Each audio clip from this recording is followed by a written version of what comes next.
Hello everyone and welcome to the third video of my terrain guide and, so I guess you would call it, guide and grading for terrain for your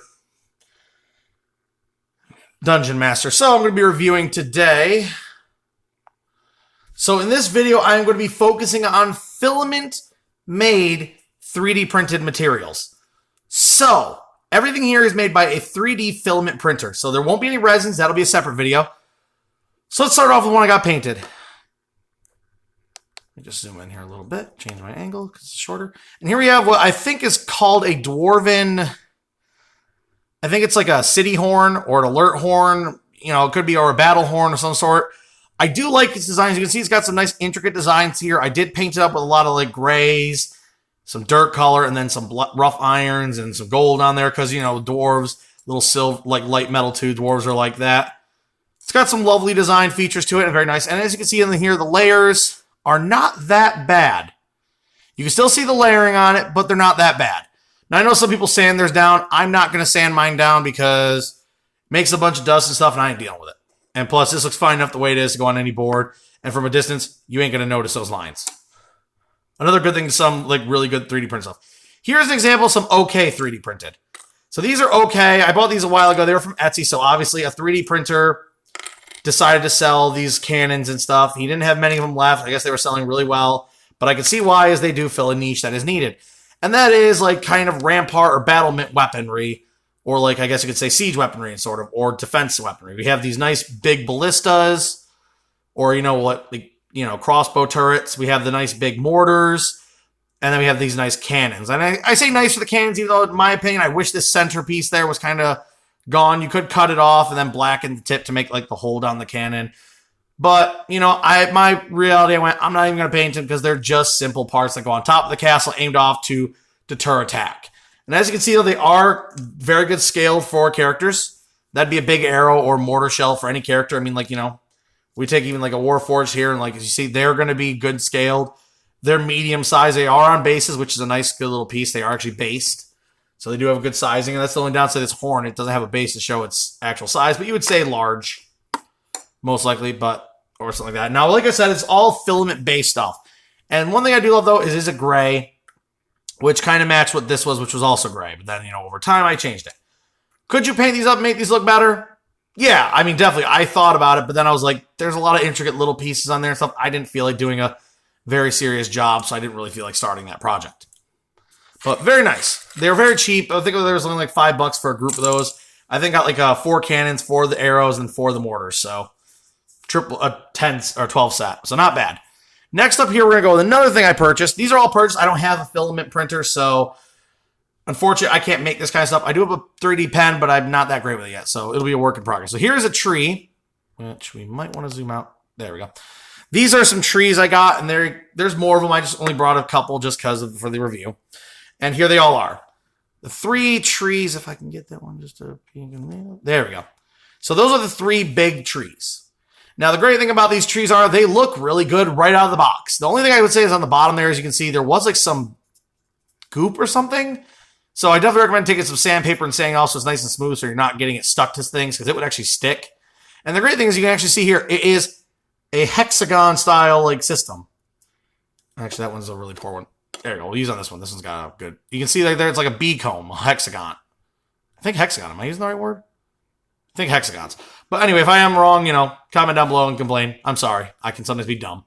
But it's very nice because these are very strong. Like if I take this and I crush it, it ain't breaking. Not without me actually putting some serious force in it, which is good. And these are pretty resistant. I've dropped them before. I've done drop tests from like small heights and stuff. They don't break.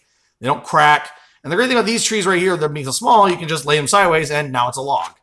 Like, nothing's better than just having multi-purpose where now it can be a nice, good log. I mean, obviously, the other end here is a little bit dong, but it even has a little hole in it. So, I mean, if you wanted to mount it to something, you probably could. You can find something that fits in there. The other ones are all flat-bottomed, but you can see the layering on there still. If you look close, you can see the layering. With these trees, a little harder because of all the knocks and the gnarliness on that tree bark really helps hide it, which is great. On the top, you do see the layering. On the bottom, it's more clear. But very great piece right there. And I mean, if you put the characters in it, you can definitely make like a giant redwood forest look. And let's put some characters on here just to Didn't scale. I mean, the Aarakocra we'll put down here. I mean, you can put characters on top of the trees with them being flat like that, which is awesome. And there we go. We have like a nice big party in the woods. And honestly, it looks good. Like, just those 3 trees could make a nice little spot for your characters to have like a character encounter where like maybe they're being attacked by, I don't know, some dryads that are angry they've invaded their area or something along those lines. Definitely useful. So while we're on 3D print stuff, now, yes, I already know I've reviewed this item before. It is the Ender tiles that I got from Amazon. These are definitely great because they are 1 scale 4 characters. And they also literally in one of the sets. Now, this is 2 sets. Like I said, came with a bunch of these simple 4x4s. And we had a set that came with lava, stairs, and the big blocks, and that bridge. Yes, that bridge is actually a filament bridge. And they're all really good. They are well made. They lock together. They even came with like 3D printed interlocks that are pretty strong and good. And as you can see, you can set a bunch of characters on this stuff. It's not falling. It's pretty solid. And I didn't lock them because this is for purely, looking purpose. Like, this is for view and display at this point. And as you can see, they don't seem to move much when they're set down carefully. And, they look nice. Definitely something I'd recommend if you want to have some nice tiles that are not expensive, like 4D tiles or older WizKid tiles and that kind of stuff and terrain. And if you aren't crafting, these are definitely something you might want to look at for your party because you got enough usually in a set to make some good rooms, some interesting stuff. You don't paint that to be lava. These are unpainted, so you will have to paint them. A little bit of work there, so, on to the next bit, and the final bit, I guess, for 3D printed filament stuff. So here we have a lovely set I purchased on literally eBay for a cheap price. When I got this, I was afraid it was going to look quite crappy, but as you can see from this above shot of it, it looks pretty good. Like, I don't see any real problem of why this could not work for your campaigns. This could be a good setup for a nice little pool battle. Like, maybe your group finds a bunch of undercave monsters. Now, yes, my paint job in the center was very simple. I did a simple paint job only because I didn't want to do a ton of work on it. I was ready to get it done. I literally just touched the top of the rock, and then I literally did the water blue with some of the, like, big patches of algae. I should have dry brushed blue on top of the algae, but I didn't feel like it because I felt in the Underdark that algae stuff's going to grow really thick and like a big sheet almost over certain areas. But in my opinion, I like how it looks. I like the look here, and everything matches. All the pieces match the original piece, so that's the great part. And now let's go to the next part, which I'll put a piece on now for just show. And as you can see, it matches it perfectly. This is my last part of the set. These large stalagmite pieces. Now give me 1 second to set them up here. So here we have my shot adjusted so we can actually see it properly. These are literally these giant pieces of cavern terrain. So this is literally a giant pillar or stalagmite, stalactite that has come down and fused together.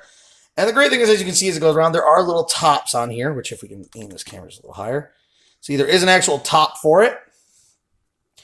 And on the top, you can actually set miniatures, but that's actually supposed to be the top of the cave, which is great because it also does cave top stuff.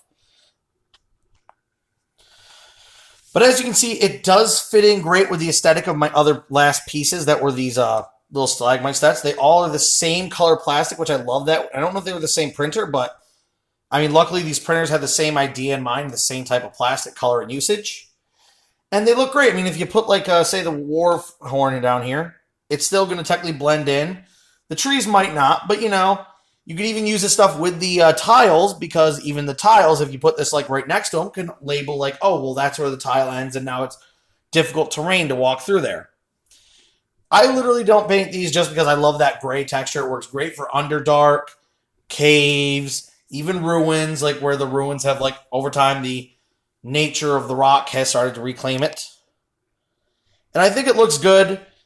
And I literally would recommend for people. Like, I spent probably on those bad boys there for that set of just those 2 big stalagmite pillars, which can be broken in half or more. Because, as you know, they all separate. And now they can become like a piece down here. So if I want to make a bigger piece down here, like, boom. Now it's a bigger chunk. And you also get a little flat base, too, where you can set a mini on top. Like, if one of the type actually sitting up on top of that rock. And now, boom. More terrain for your buck if you don't feel like having the height part to, like, label the top of the cave. It's awesome that way. It's great. I definitely love 3D printed stuff through Filament. People are very creative with the Filament stuff because they have the easy to access stuff that allows them to really experiment and it allows them to make this kind of stuff. I don't have a 3D printer to print this kind of stuff myself or make it myself, which is a sad thing.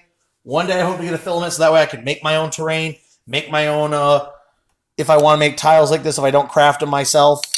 But that'll be explained in a later video, so don't worry about crafting stuff. That'll be later. Anyway, guys, as always, please do like and subscribe. Helps keep my channel going. If you want, please ring the bell so that way you get alerts to my newer channel so you don't have to hopefully keep looking for them on my channel. That way they'll tell you. And guys, if you do, please check out our podcast with the Dice and Dummies, where we will be starting season 3 here soon, hopefully live streaming it. If you guys have any questions, don't hesitate to send them to the group while we're live streaming, and maybe we'll stop and answer them if they're very good. Anyway, guys, stay tuned for more videos in the future, and have a great one, guys. Bye-bye.